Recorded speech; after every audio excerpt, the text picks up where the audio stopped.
Você vai me acompanhar nas atividades da manhã, rapidamente aqui. Você vai ouvir um barulhinho de micro-ondas, água, facas, talheres e tudo mais. Enquanto eu me organizo aqui para ir para o trabalho, você ouve esse podcast maravilhoso. Bom, hoje eu quero responder, à minha maneira, algumas perguntas que as pessoas têm me feito nos últimos dias, né?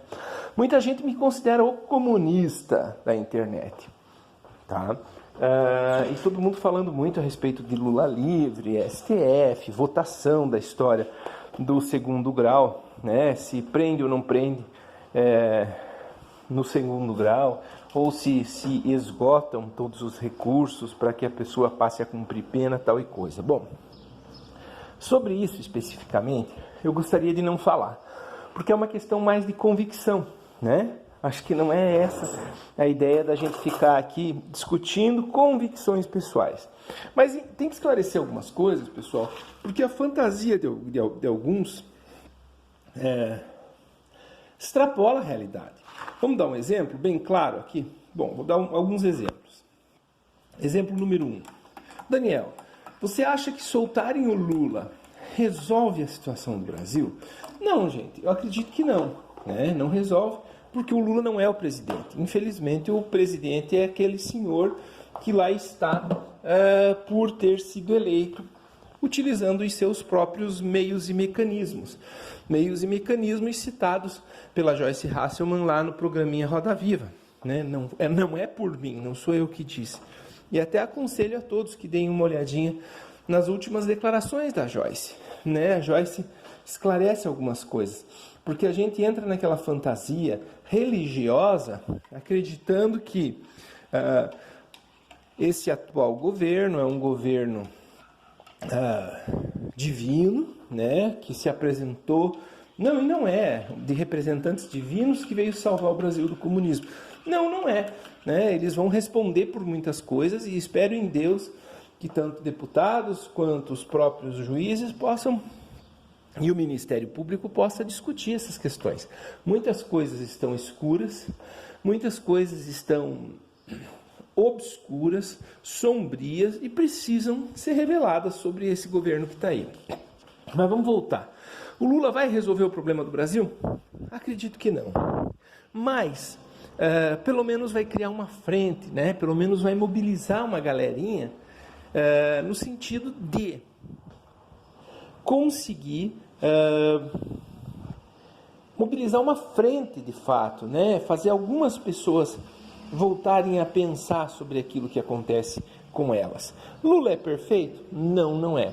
Mas no momento é uma das poucas opções com maior visibilidade, né? Ao lado da população. Lula vai reverter a reforma da Previdência? Duvido muito. Ontem eu assisti a uma live de alguns, entre aspas, vamos colocar assim, do mesmo jeito que existem adoradores do atual governante, né, adoradores do Lula, né? Eu não acredito que o Lula venha a reverter. E acredito que o Lula tenha características capitalistas violentíssimas contra a população.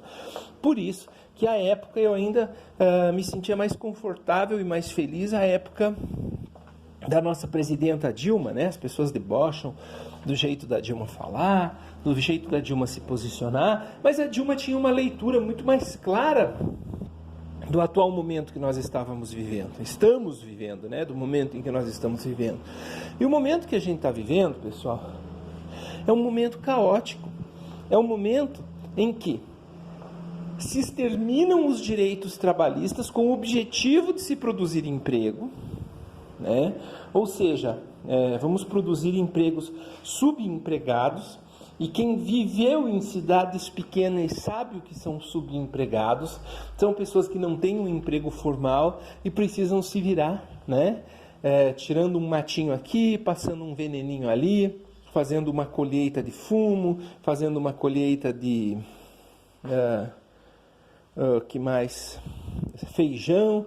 É problema colher fumo e feijão? Não é. Mas o problema é você não ter uma carteira de trabalho assinada. O problema é você não ter as garantias trabalhistas, caso você venha a precisar desses recursos. E esses subempregados começam a se avolumar às margens dessa sociedade, cujo modelinho, né, burguês capitalista se impõe, né? Que você precisa ter uma grana boa, você precisa morar numa casa boa, você precisa comprar roupas boas, ter carros bons. Esse modelo não vai mais dar certo, nem aqui e nenhuma outra parte nenhuma do mundo. Principalmente tendo em vista que nós temos um Estados Unidos que manda pra caramba, pessoal. Que hegemoniza a sua maneira de pensar sobre esse planeta. E quando a gente tem alguém que vem e contraria essa hegemonia, o pessoal faz o que fez com Lula. Tira de cena, né?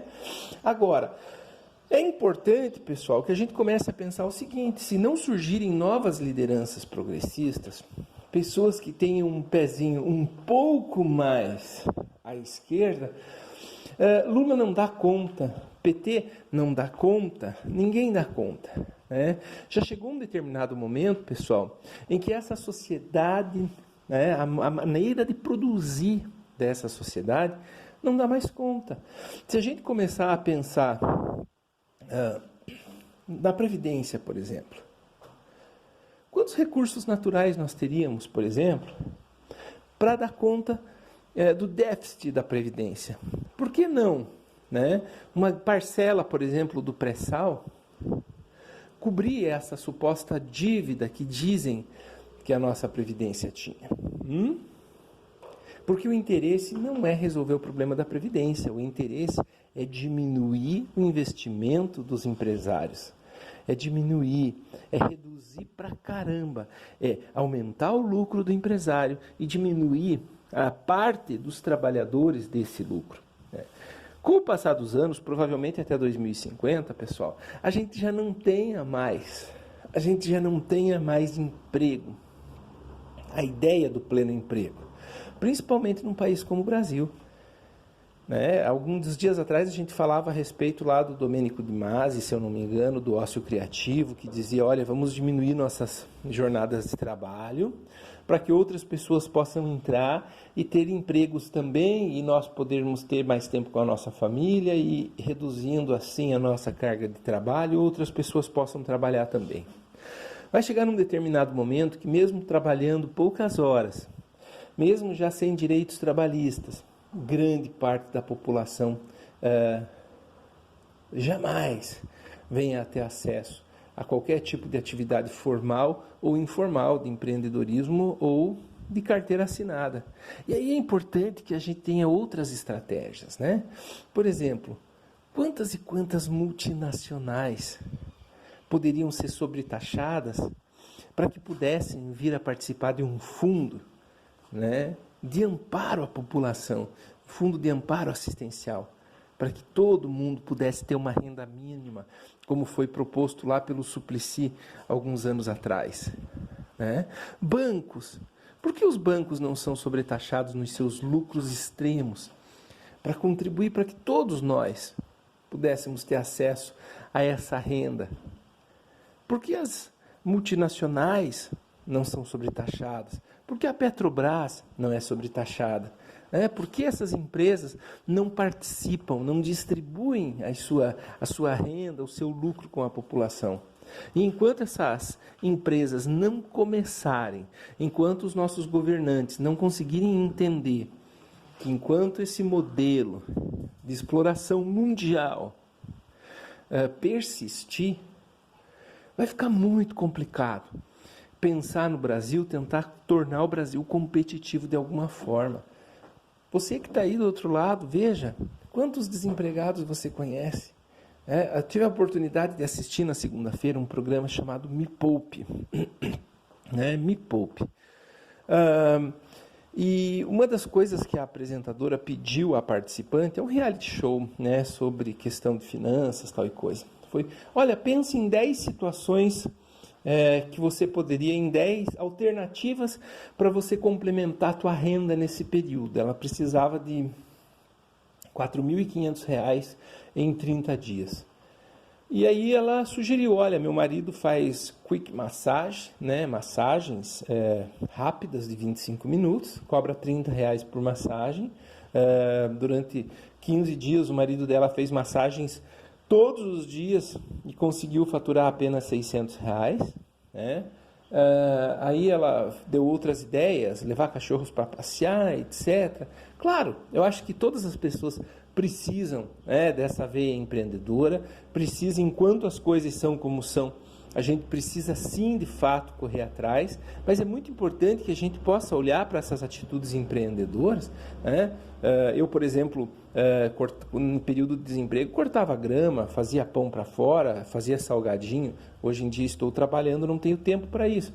Concordo que as pessoas devam correr atrás, mas qual é a segurança de se fazer massagem? Qual é a segurança do sujeito que corre o risco de um acidente de trabalho no percurso entre uma massagem e outra, por exemplo, e não tem seguridade social, né? Não tem ali previdência social ao seu lado, não recolhe, não contribui? Qual é a segurança que essas pessoas têm? Qual é a segurança que esses pequenos empreendedores têm? É zero, pessoal. É zero. Então, por mais que nós nos tornemos um país de empreendedores, e estamos nos tornando às avessas, né? Um país de empreendedores, não porque desejamos ser empreendedores, mas estamos nos tornando empreendedores porque precisamos. Até ontem eu vi uma matéria que apontava: as mulheres negras são as maiores empreendedoras do Brasil, né? E você pergunta, por quê? Por necessidade, porque há demanda, porque há o desespero em se perceber a situação que nós estamos vivendo. E elas têm superado as expectativas e têm contribuído, para a criação de novos empregos, etc, etc. Sabe, pessoal? Enquanto a gente não tiver uma atitude um pouquinho mais solidária, enquanto a gente achar que o lucro não pode ser taxado, enquanto a gente achar que os bancos não podem ser taxados, enquanto a gente achar que a Petrobras não deve dividir aquilo que... Se ela é uma empresa nacional, por que não, né? Dividir com a população. Gente, em poucos anos, as hordas de desempregados vão tomar conta da nossa nação. Eu espero que até lá nós tenhamos alguém um pouquinho mais à esquerda que consiga pensar, que consiga garantir que quem está produzindo, que quem está dominando o mercado possa contribuir. Lembre, pense na tua cabeça, se você tem mais de 40, há 25 anos atrás. Você tinha várias padarias na tua cidade, você tinha vários supermercados na tua cidade, você tinha várias farmácias. Hoje em dia nós temos grandes conglomerados, com um único nome, centenas de estabelecimentos. As pessoas nem competir podem mais. Tá bom?